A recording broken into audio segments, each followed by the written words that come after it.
Greetings, welcome to season 2 of Extreme Ghost Hunters on this Halloween special. I'm Mark HK. And I'm Mark Dan. And this evening, we're back at Boleskine Cemetery. Now, in the second season, we're going to revisit all the locations, but under the cloak of darkness, and to see if we get any different results to what we did in the first season. So, and when we came the first time we had here, yeah, it was we had quite a few little things, didn't we? We had a box slam. We had a couple of noises on the we had the compass going haywire, the dowsing rods as well. Yep. So it's this is completely a different atmosphere now already, isn't it? Oh yeah. We're at Boleskine House, the most evil graveyard probably in the UK. Yep. Renowned for devil worshipping and just all sorts of cult activity throughout the years. They said there was a dragon cult here back in the 70s, but I personally think that was the result of Kenneth Angus staying here at the house anyway. He left a tapestry in the graveyard and it had all the hallmarks of him. But there's been all sorts of urban legends and folklore surrounding the place. So and just to clarify, which we I thought was a myth, there actually was a tunnel going from that mortuary room to the house itself. Yeah, because I thought someone said it wasn't. There was. Yeah, there was. I've spoke to people that's been in it. Oh wow! And what happened was the McGillivray family filled it in. Yeah. Because someone was using it to break into his wine cellar. Oh my! There's some sort of spirits there. So there you have it. We've just clarified a myth right there. And I don't know why we're laughing and joking, to be honest, because we're going to start the experiment soon. Yeah. So like I said, it's not a sort of place to joke with, really, is it? Yeah. No. But you've got to know he's up the atmosphere a bit. Yeah. So let's get cracking. Okay. Let's go. Let's go. Yeah. Yep. Brilliant. Yep. So we've got the normal. I've got Silas, I've got the bell, and we've got the GoPro. So whenever we're here this evening, if anyone is here spirits wise, wants to ring the bell, wants to knock Silas over, or I've got the pressure setting inside there and it beeps if the pressure or the atmosphere changes. So we've got a few things here which we can do. I'm also going to set up a little night vision camera as well, see what happens. So I'll do that now. Unfortunately, what happened again at Boleskine House is our camera packed in when we're doing the dowsing rods. So we got a little bit of night vision picture video to go with it, and also you'll see what happens with Silas and at the time it went on. But yeah, just the camera footage again didn't pick up, so I apologise for that. But what we did get on it was exactly the same on the first one, was about Jacobite soldiers. Rather than Aleister Crowley, everything seemed to put back to the Fraser clan and the Jacobites. So just enjoy what we got and hope you like it. Okay, so we revisited, we're back. I don't know if you remember, we came a fair few months ago. It was our first episode of the first season here at Boleskine Cemetery, and now it's autumn in the northern hemisphere, and it's basically Halloween Eve. Well, it's the 29th, and we're back for season 2, and we're about to conduct our first experiment for the second season here with the dowsing rods. So if there's any spirits or any presence here, let your presence be known by moving the rods.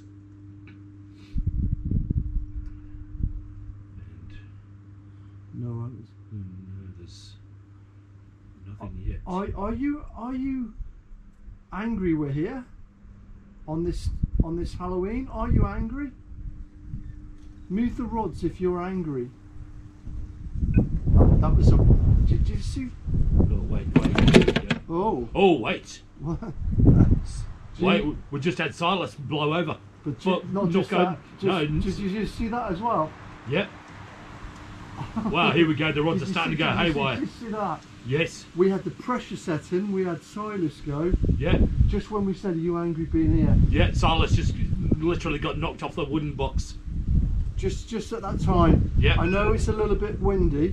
There was a bit of wind just came, wasn't there? Yeah. But, Yeah. But it happened just when we said that. Okay, so we're going to do temperature readings just at this area. So we've got, it's been quite warm, hasn't it, Mark, today? For today, yeah, for an autumn in the Highlands, yeah, definitely. Yeah. So let's just get a... It's a bit chilly now, of course. Yeah, but it's been not bad. So we're getting sort of 13.1, 13, 12. Let's just sort of stable out. Okay, so if you're here again, can you make the temperature go colder or hotter? Can you make it change? It's 12.6. Come near us. Make it go colder. Make the temperature go colder. 12.6. So we've got 12.6. Let's have a little wander. Just have a bit of wander around. See what we get. So we've got 12.5. Let's go over to where we're going over to where Silas, and we had a lot of activity here the last time. It's just gone off, but there you go.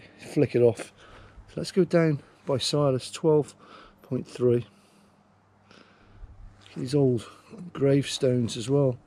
We've got just here 12.4. So we're getting similar temperatures. 12.4. Okay, let's just have a little wander around. Okay, if you're still here, you can still knock over Silas again, and you can also ring the bell, make the pressure setting go. Okay, change his temperature, make the temperature fluctuate. We're pretty consistent temperatures, Mark. I've walked around, let's just walk around here. 12.3. It's pretty steady. So it hasn't really changed. Hasn't really changed. So we'll just walk. I'm just going to walk over this bit. It's quite eerie around here. Yep. 12.5. This is where we got the dilapidated part of the cemetery in it. We've got a bit of a collapsed wall and railings here. It's got that real Hammer horror feel about it. Yeah, it definitely is a Hammer horror, isn't it? Oh yeah. You know, I just sort of see your silhouette with that standing in the background. You got the old, you know, so it's pretty cool. Yeah. Okay, so that's pretty. I'm pretty happy. We've got no fluctuation on that. Now, last time we were here, the compass went absolutely batshit crazy. It went haywire. So let's see what we get this time round. Little spider walking over there. Yeah. Little bug. Yeah. So, like Mark said, we actually last time it moved, but we were holding it, so I wasn't too happy with that experiment. But it did move.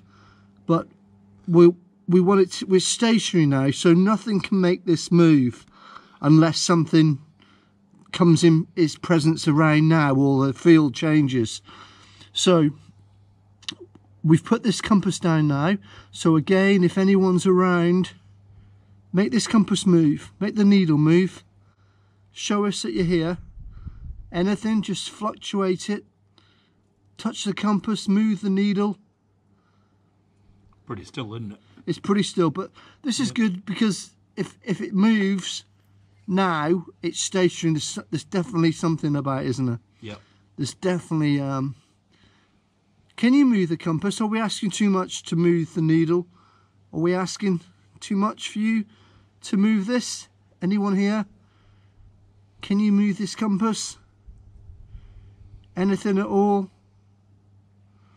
No, it's not like last time. Okay. It's pretty exactly. Stationary here. But that's good because you know, if this did move, it would be incredible because it's very difficult to move a solid. We've orientated north. You know, like I said, it'd be sort of, you know, Maybe it's because you know how we were Yeah, holding it, and it was exactly. like a bit jittery in the Just first when you're experiment, we're holding. This is why we're changing experiments all the time. We do try and debunk stuff. We're not here to make things false. We're not here to make things up. No, you know? exactly. So, Okay, so nothing with that. Okay, so now we're going into the usual routine of asking questions and then playing them back in slow-mo and see if we get any sort of reaction when we hit the playback. Are you a Klansman that fought on the side of in the Jacobite Revolution?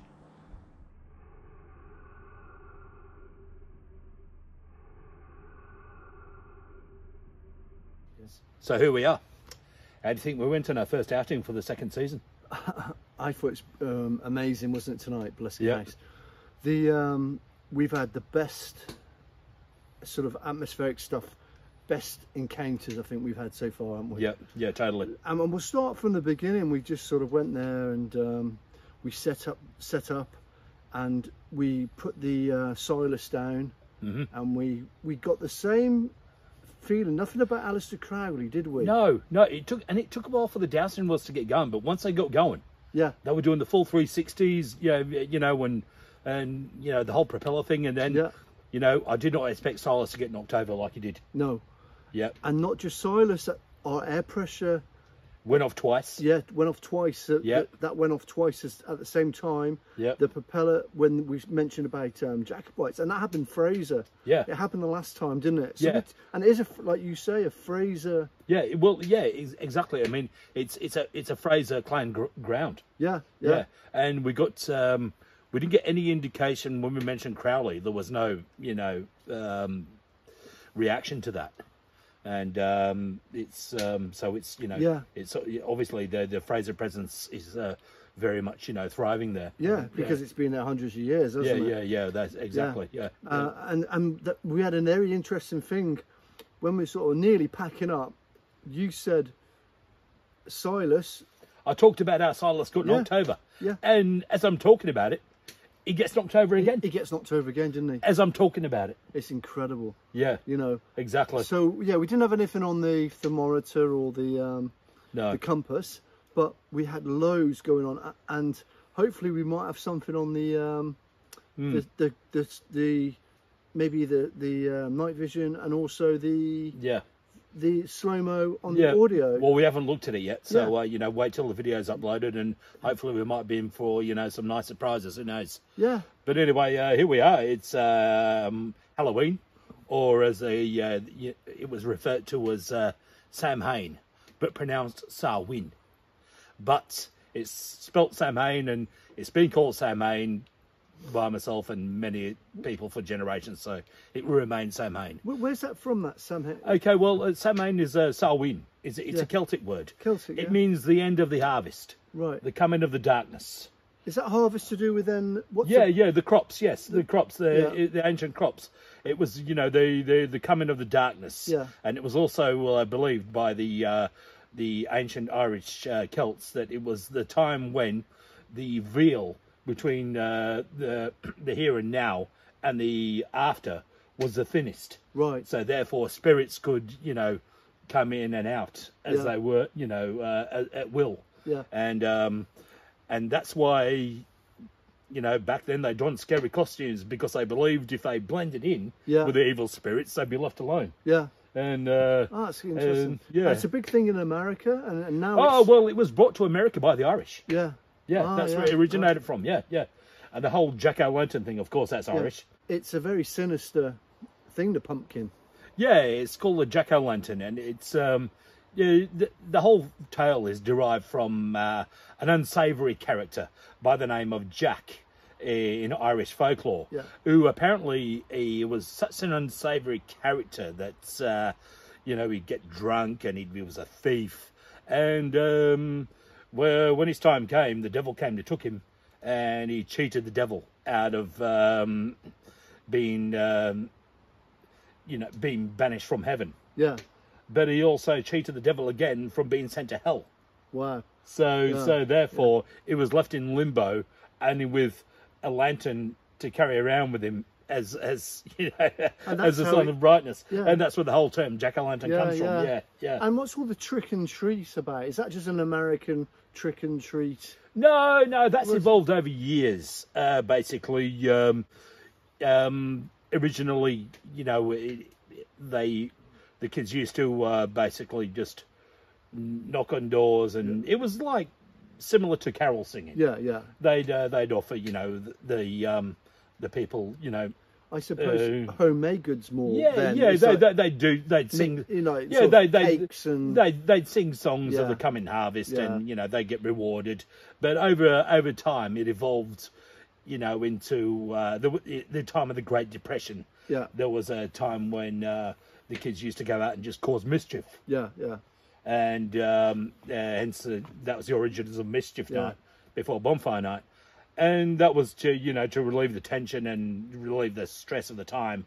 But after that, things got better. But then the two merged. Yeah. You know, it was like, so when they come, they didn't used to knock on doors and say, and, you know, just to basically offer their services. Yeah. They used to say, okay, trick or treat. Aye. Either give us the goods or we're going to give you a treat in return.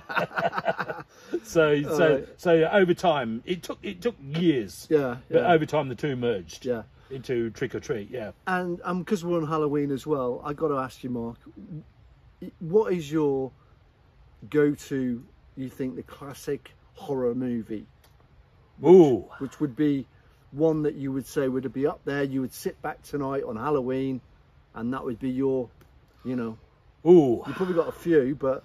Ooh, that's a tough one. I've got one. I'll just quickly fire while you're thinking. I think it's got to be the one that always brings to mind is it's a couple really. It's the Omen films and Yes. The Exorcist. Yeah, definitely. They were the sort of classic for me when I was. They're quite a scary, ahead of its time sort of movies, weren't they? Yes, absolutely. You know. Yep. But with Halloween, I mean, I know this may sound cliched, but I cannot go past the original Halloween. Halloween, Yeah, the original one, you know, 1978. Yeah. The whole Michael Myers thing. Yeah. I just cannot go past that. That just did it for me. It was ahead of its time again, but there've been stuff before that, sure. Yeah. You know, with you know, Norman Bates and Hammer was probably Hammer House, wasn't it? Yeah. Some of their, when I used to hear like Vincent Price's tones of his, you know, and you saw Peter Cushing, Christopher Lee, you know, them early. Yeah, absolutely. The Devil Rides. What was that? The Devil Rides. The Devil Rides Out. Yes, that's based on a Dennis Wheatley novel. Yeah. About a satanic cult. Yeah. But then again, all Wheatley's novels were based on Aleister Crowley. Well, and the hype. So we've come back to it. We've come back to it. Exactly, you know, right. So, yeah. Exactly right. We've come to it. So any classics, I even like the third Halloween, which has got nothing to do with Michael Myers. Yeah. It's based on a factory which produces children's masks. Yeah. And just they put them on and all horrible stuff happens. It's Silver Shamrock. Yeah. Yeah. So that's up there. And up to date now, we went to see the Terrifier. Yeah, which was gory but not scary, was it? Yeah, it was just gory. I mean, it was okay. Yeah, but I mean, me myself, I don't get into gore for gore's sake. You know, it gets kind of monotonous and boring. I like a scary story. Exactly. Yeah. I will give one film a shout out, a recent one, The Moor. Fantastic. Is that the 30-minute film? No. I actually watched. Yeah, there's one on Netflix, 30-minute. Don't watch that. No, it's just a homemade. Yeah, I know the one you're talking about. It's about a werewolf. Yeah, I know the one you're talking about. I thought when you told me this is a British production which is just recent, right? And it's just fantastic. Yeah, atmospheric. Oh, the whole bit. It's one of my favourite movies to date. Oh yeah. That's good. And you know, and for me, that's saying something. Yeah. Yep. So. And we're at the HQ Ghost Hunters HQ here. Yep, we're enjoying a brewski by the fire pits, indulging in cabin in the woods. Yep. We've got a cabin in the woods. So So we're gonna have some sausages, hot dogs, pizza. We're gonna have a bit of a feast, Halloween feast. Yeah. And on that note, thanks for watching, and we'll see you in the next episode of Extreme Ghost Hunters. Yeah, we really appreciate it. And Sam Hain salutations. Yeah. Happy Halloween. Hey. Cheers. Yep. On to the next. Yeah. There you go. I reckon that went well. Brilliant. Have a watch and see what you think. Yeah, yeah.